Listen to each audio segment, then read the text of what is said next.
Saturday at midnight, our swimming and diving team will embark on the national trail to try to compete at the nationals. We got 22 athletes going, 11 female, 11 male. So we'll bring Coach Daniel Murray up and let him talk about that as they prepare to leave for the nationals. All right. Thanks, Fred. Just to kind of echo off what Fred just mentioned, we've got 22 athletes that are going to NCAAs and compete at Geneva, Ohio in about 10 days. Looking very forward to that opportunity to represent Delta State and finish off our season. You know, we just wrapped up our conference championships 2 weeks ago, and our men's team were able to go back-to-back champions, and they're swimming with a lot of confidence. Our women were runner-up for the second time in the last 2 years. Really feel like they're swimming with a lot of confidence at this point in the season, and the biggest thing is just keeping them as healthy as possible. And you know, we've got one more good week of training, and then we get on the bus and see what we can do up in Ohio. Overall, just of course had a lot of depth last year, have a lot of depth this year, and of course just looking at the roster, as younger swimmers performing here, older swimmers performing there. Talk about the overall chemistry and how much the swimmers really kind of feed off each other. I really feel like our team chemistry is very good this year on both sides, men's and women's, and between swimming and diving.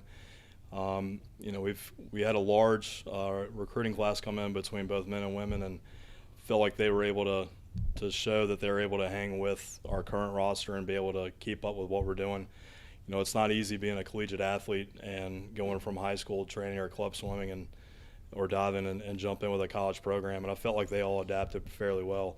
We've got a really good returning roster that also had some experience at NCAAs last year that I feel like they're going to be able to help lead any of the first-time athletes going up there. It can be extremely nerve-wracking going to an NCAA championships for the first time or even second time, but you know, coming off last year, I just feel like we've got a lot of confidence going into this competition this year, just based on where we're sitting in the national rankings, both individually and in certain relays on both sides. I really do feel like we've got a special season coming ahead.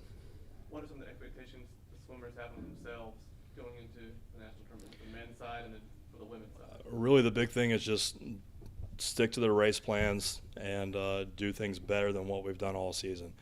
And this is the time to do that.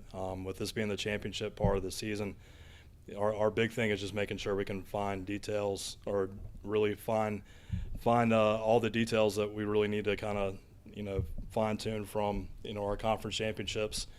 And we've gone over a lot of the race videos that, you know, our sports information's been able to give to us. We've gone over them this morning, and the athletes are able to see some of the things they can work on going into the championships. But I really feel like the expectations are to go in and compete very well against you know, the top athletes in the country, and I feel like we're going to be able to do that. How good are some of the top teams going to be on the men's and women's side? Who are some of the teams to watch? Right now, just looking at the invite list and how teams are performing, you know, you can't, you know, talk about D2 swimming without talking about Queens University or Drury University. You know, I feel like Indianapolis, McKendree, UC San Diego, those are all the teams that are going into this competition favored to do well. But I do feel like Delta State's in the mix with those top teams.